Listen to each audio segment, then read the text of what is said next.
If you'd like to support this channel, we invite you to check us out on Patreon. Thank you so much.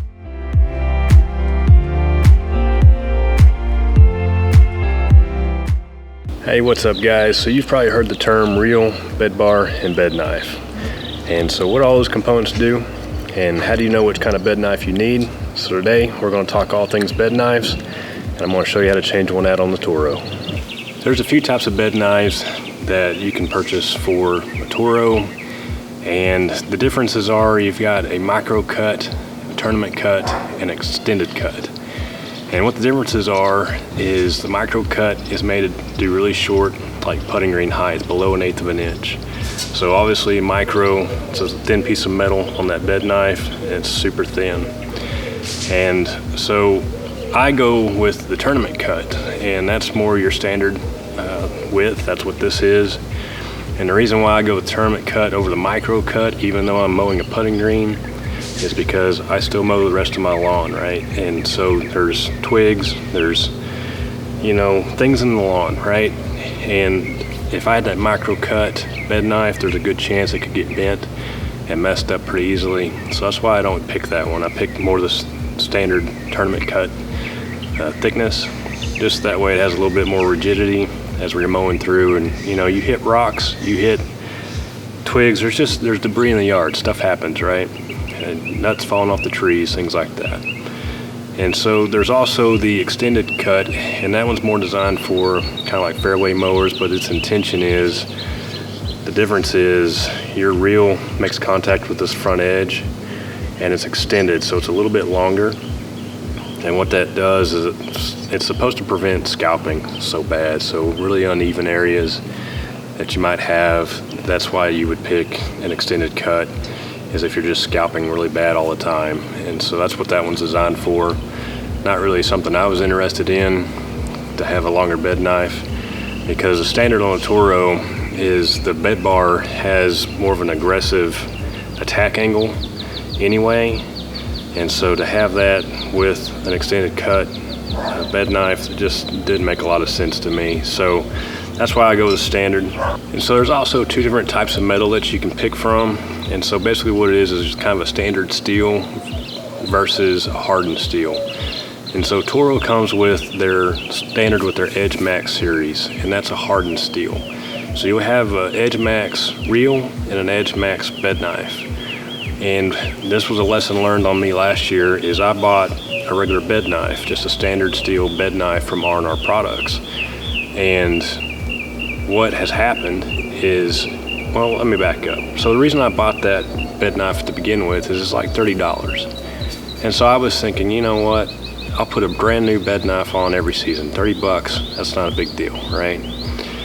And so what has happened is I didn't realize the difference really at the time that I had an Edge Max reel in my Toro.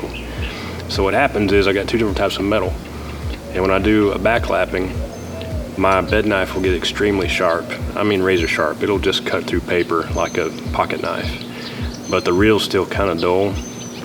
And what has happened over time is, instead of having square cut edges on that reel, they're starting to curve over a little bit. So it really, it's got some wear on it. It's time for a new reel, but in all reality, it could use a grind, is what it needs, a spin grind. And so basically what has happened is I've ruined my reel because I didn't have the right bed knife to begin with. And so my advice to you is go ahead and spend the extra money on the Edge Max series if you're buying a Toro replacement. If you're buying it from R&R Products, they call it the Razor Tool series. And that's what this bed knife is here, is a razor tool. And so that way you have hardened steel to hardened steel. When you do a backlapping, it holds its edge a lot better.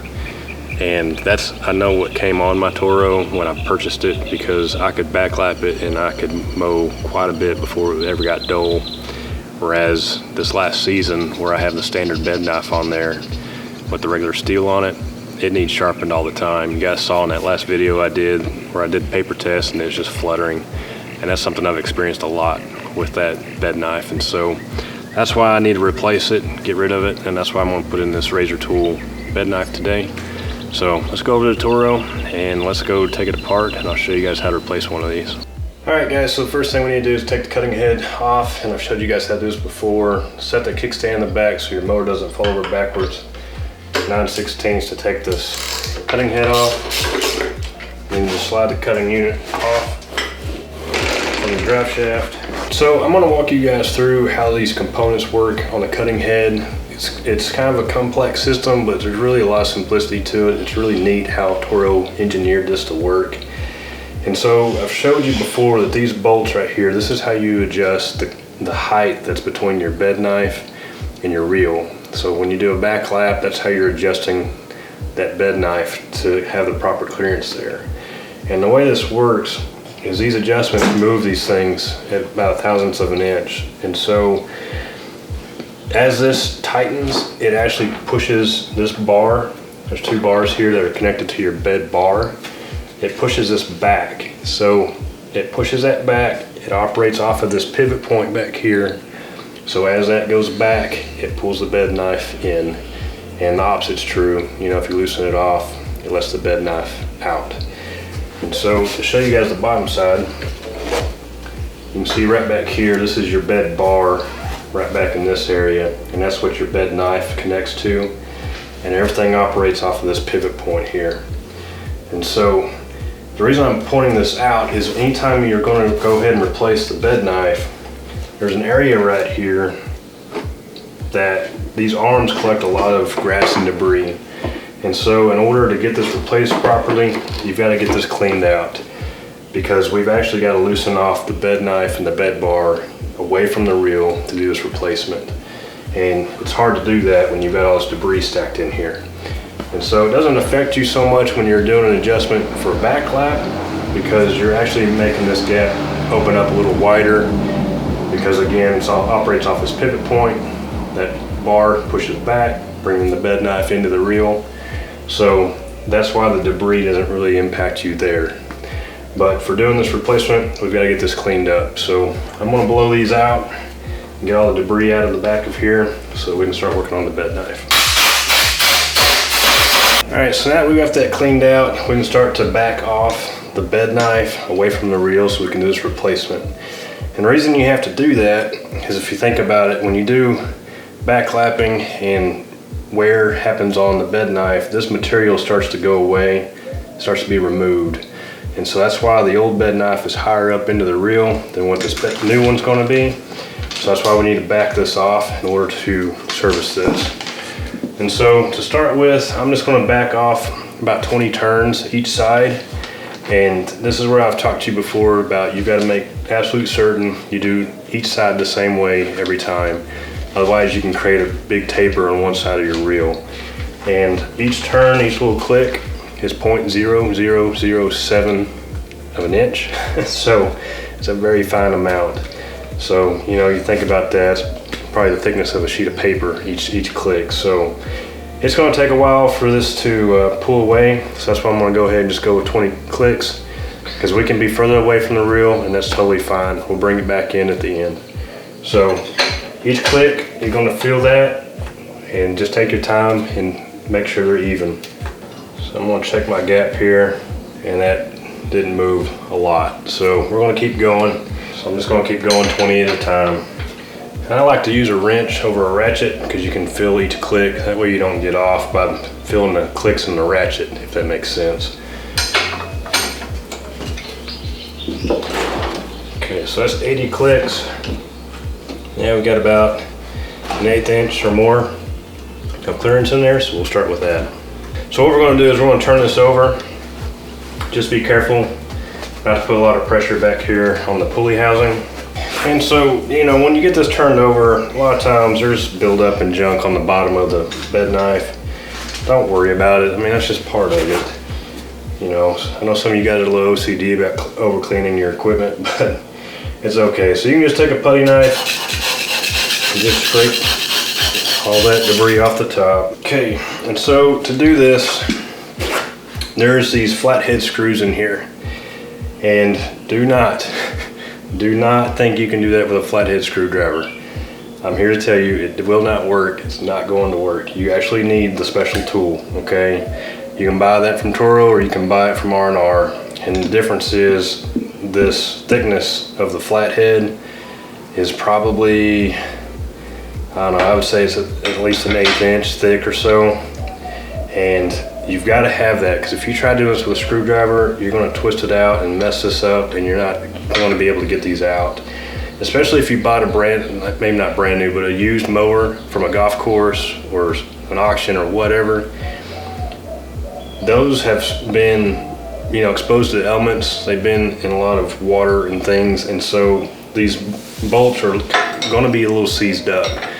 And in some cases, some people may have put Loctite on them, and that's what happened on the last one I took out. Is it was extremely difficult to get out because they used some really hard Loctite in there.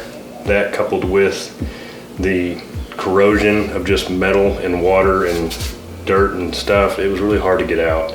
So you want to make sure you have this right tool. And I'm also going to show you is get a small flathead screwdriver and take the time to clean out all these heads. That way this tool can sit in there flush, because if you think about it, you know, you've got a little bit of dirt underneath there and this isn't in there flush, it's kind of at an angle. Well, it'll twist out and you mess up this head, and then you're going to have trouble getting it out as well. So if you'll just take your time, do it the right way, clean this out so that this can fit in there flush, everything comes out real easy. It just takes a little bit more time, but I can assure you it's going to save you a lot more time in the long run. I've already been there and done that, so take your time with it. So like I said, just a small little flathead screwdriver. Just want to take a second to clean all this out, and clean all these little grooves out and all the screws, because there will be some debris in there. So I just want to show you what I'm talking about. So these bolts were reused from last time. I'm going to talk to you about that in a minute. But see how this head is kind of, you know, messed up. It's kind of twisted out a little bit. There's a couple of those that are like that, and you just don't want to do that. You get your flathead in here, that slot messed up, it's so hard to get this stuff out. So that's why it's important to have the correct tool. You can see how much wider these are than like a regular screw. So the way I go about this, I use a breakover bar, but I'm very slow and careful about how I take these out. And so I take my time and make sure that slot's clean, make sure that everything's flush here, and I make sure I apply some pressure to the top side of this ratchet to make sure that sits in flush and stays even. And so you just take your time with it and just feel it, and you'll feel it go. You can tell when the screw's moving, you can tell when you're about to strip out the head. So you just take your time with it. I wouldn't advise that you use an impact gun. You know that'd be quick and easy, but if you think about that and how fast that could spin and mess up that head, you could get yourself in a lot of trouble. So just take your time with it. So once you get them broken loose, if you want to take a drill to back them out, that's fine. See, this is one of those heads that's messed up.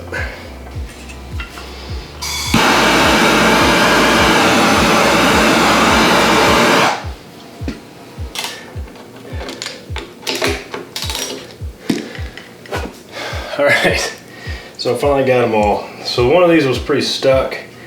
It was one of the ones that the head's kind of messed up on. And so, little trick is when it's stuck like that, just go on to the next one.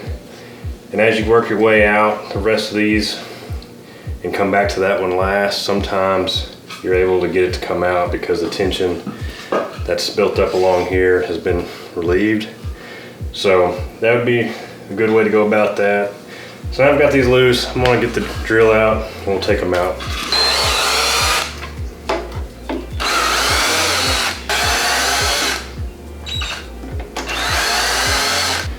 Alright, so these bolts, the heads are wore out. We're going to replace them and get rid of these so we don't have this trouble again. Let's take a look at this bed knife a little bit and I'll show you some of what happens here. Alright, so hopefully you can see this pretty well. So the new bed knife is on the bottom. You can see how much thicker that leading edge is on a new one and how smooth and thin the old one is on this regular steel bed knife. And so you can see, I don't know how well you can tell it, but the landing area here is very flat and there's not a lot of clearance here in this gap where with here, it's got a little bit of a raise in it. It's got a good little clearance gap in there. So that's why it's time to change this out, is it's wore out. And like I said, this thing just doesn't hold its edge because it's regular steel. So we don't want to use that anymore. So right here at this point, what you're looking at is this is the bed bar. And the bed bar is what sets the angle of your bed knife. That's why there's a couple of different bed bars. But like I said, Standard Arms kind of an aggressive bed bar. So while you're here, like I said, my reel's dirty. Everything's dirty right now. So I'm gonna take the time to just clean up the bed bar and get all this debris off of it. Because we want everything inside of here to be as flat and flush as possible.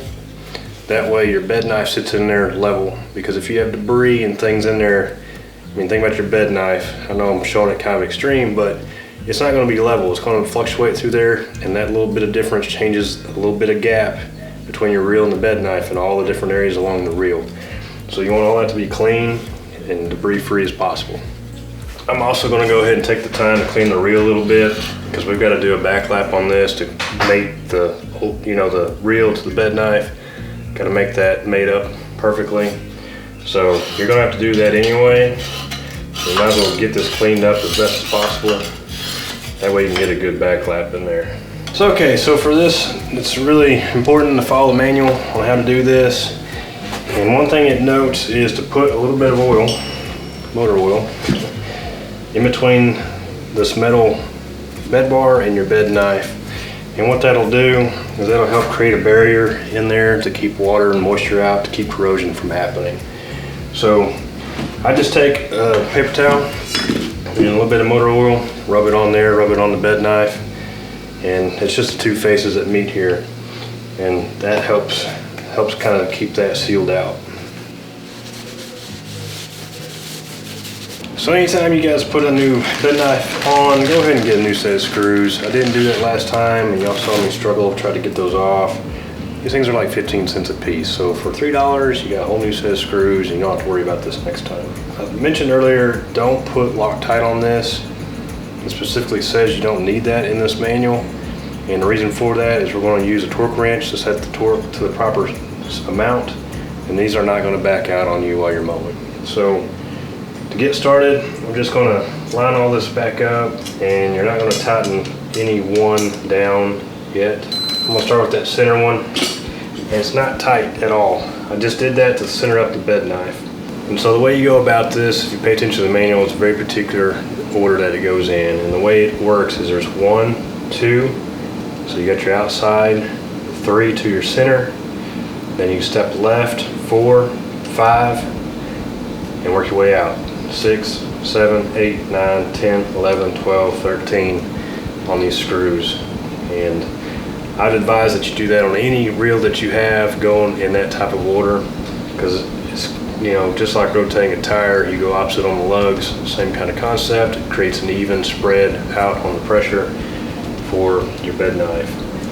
And so something nobody ever talks about is, when you own a reel, is the amount of tools that you have to service these things properly. And so one in particular is these torque wrenches. So one is foot-pounds, one is inch-pounds. Inch-pounds is used on the majority of the traction unit and the side covers and housings. A lot of stuff, small stuff, is used with that and that aluminum housing. And then foot-pounds is used for heavier items, steel items like the bed knife, and whenever you set the lock, bolt, or nut in on the reel, it's used there as well. So these are Tecton brand. Got these on Amazon. I'll link to them in the description if you guys are interested in them. Okay, so first round, 10 inch-pounds. Start on the left side, and we're going to work our way around. So if you never used a torque wrench before, what you're going to feel, you're going to feel a little click when you get to the right setting. So now I've got a couple of those set. We want to make sure the reel is still clear. And it is, so we can keep going. So we're following the order that's recommended on that manual. The reason it says to do 10 inch-pounds is that's to just make sure you get everything centered.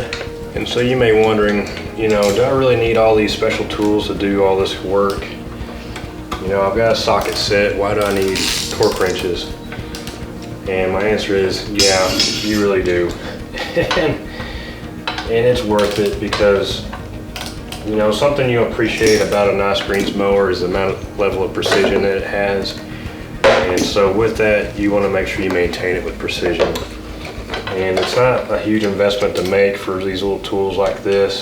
So now we got our first run set at 10 inch-pounds. The second run says to go 200 to 250 inch-pounds. And this torque wrench will only go up to 200 inch-pounds.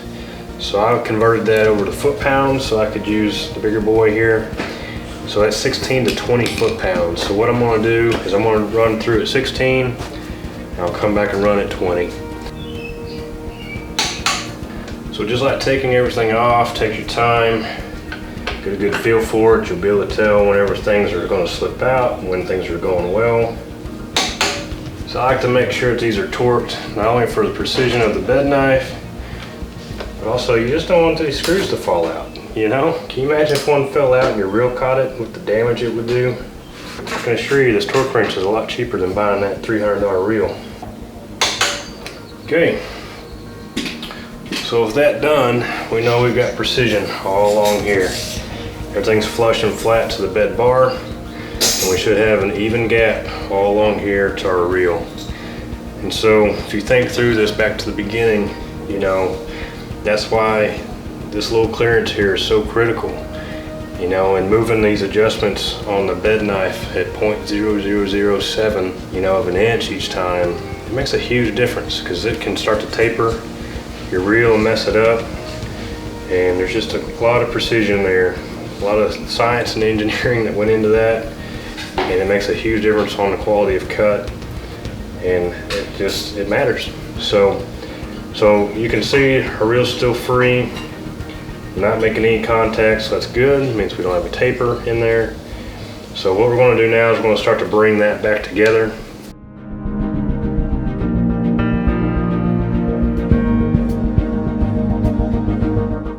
Okay, so we went from 80 to 44 clicks. So backed out 80, came back in 44 is where I'm at right now. Getting some light contact there, so that'd be a good place to start for that back lap. All right, so before we do a back lap, what we need to do is check and make sure that we have the same amount of clearance between the blade and the bed knife on both sides.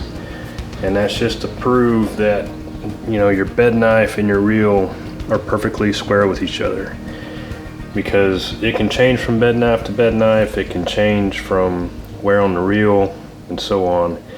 And so I'm going to double check that I've got the same amount of clearance. So if you got a set of feeler gauges, they're similar to, this is just a pocket ruler, that's all I have, but if you have a set of feeler gauges, you can see if the gap is the same. So right now I've got the blade matched up to the bed knife, and I have a little bit of drag and that same amount of clearance, the width of that on this end. So I'm going to double check the other side. So I'm going to get the blade lined up here with the other side, and this doesn't go in.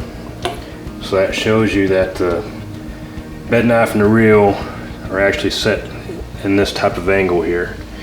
So that's why I need to adjust that just a little bit to get that to fit. So I'm going to back out a couple clicks here, and now that fits in there. I've got the same amount of drag on both sides, and so now that shows that we're perfectly square with the bed knife and the reel. And so we can do a really accurate back lap here to get all this to face up with each other. And so the difference of that 5 clicks over here, like I said, it's 0.0007 inches on each click. So that's 35 thousandths of an inch that we were off over here. And so what that'll do is we would have had a tight, clean cut here, probably would have started to flutter here in the middle, and then we'd really be fluttering out here on the outside if we didn't square that up. So that's why it's important to take a feeler gauge and get all that set accurately first, and then we'll bring it in together the same amount of clicks before we do the back lap to make sure we got light contact here before we start doing that. So to do the back lap, we're just going to use some 80 grit lapping compound. You can get this stuff from R&R Products, and this is just a 10-pound bucket. And these things are perfect. They're not very expensive. They work really, really well, and they're easy to store, and they just don't take up a lot of space. So I really like these. So I'll link to that one as well. So for that, doing a back lap, it's just a 1/2 inch drive here on your pulley system. So we got a 1/2 inch socket here on the drill, and always put it on the lowest setting because that's plenty fast enough to do this back lapping. And then you just take a brush and we're going to rub that lapping compound on here from end to end. And I mentioned it before, always make sure you cover the edges. Because a lot of times you'll stick the brush in here and not touch the corners, and when you don't do that, it doesn't sharpen the corners. Because as this spins backwards, that lapping compound moves down this way, down in this direction. So if you don't get it up here on the front end, you won't ever get this side very sharp. So we're going to go ahead and do this back lapping with 80 grit compound. So for the first time in a really long time, the reel is finally sharp. So that's that hardened steel against hardened steel, and that makes a huge difference. That reel hasn't been that sharp in a year, so it's nice to see that come back. When we do a back lapping, you're going to see a polished gray all along the blade, and that's how you know it's doing its job. So what I did is I was checking left, center, right. My center one wasn't making up very good, so I brought it in just a little further, put more lapping compound on there. Now we're good and sharp all across the reel. So time to go wash it out. We'll do our final adjustment, and then that should be good. So usually after I wash this out, if you think about it, you're taking that lapping compound, you're washing it out, and so there's a little bit of a gap that's in there. So generally I'll come in and draw this in there a click or two before I do my paper test, just to make sure everything's cutting well. So there's left, center, and right. So we got a clean cut across there, so that means everything's square, and we should be good to go mow. So now for the boring how-to, let's go mow the putting green and try this out.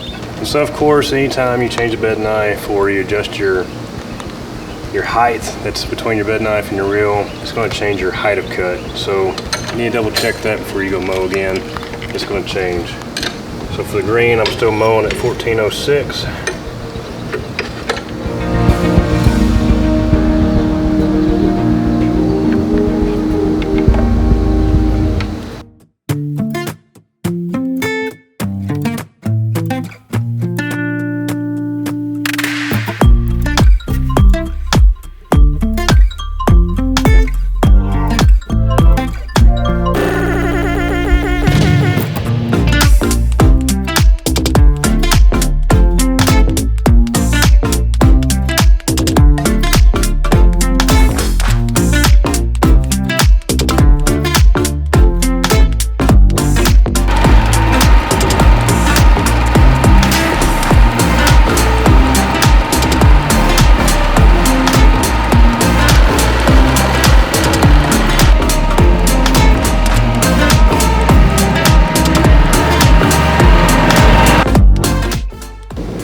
Alright, so we had a really clean cut on that, so it's nice to have a nice clean bed knife on there again, good and sharp, makes a huge difference. You can see the green, it was still covered in worm castings. It's worse this year than it's ever been for whatever reason, and so it just creates a lot of mud on the rollers, and it's just a mess, but we'll get through it. What do? You just keep mowing, and everything's, other than that, I mean, everything's looking pretty good. The green's done really well. We've managed to keep it maintained through the heat without any trouble so far. So far it's been a good season. And so guys, I hope this video was helpful. I'll link to all the tools and products I use. They're down in the description. You guys are more than welcome to check all that out. If you got any questions, reach out to me and be more than happy to help you out. But that's going to do it for this one. We'll see you in the next one.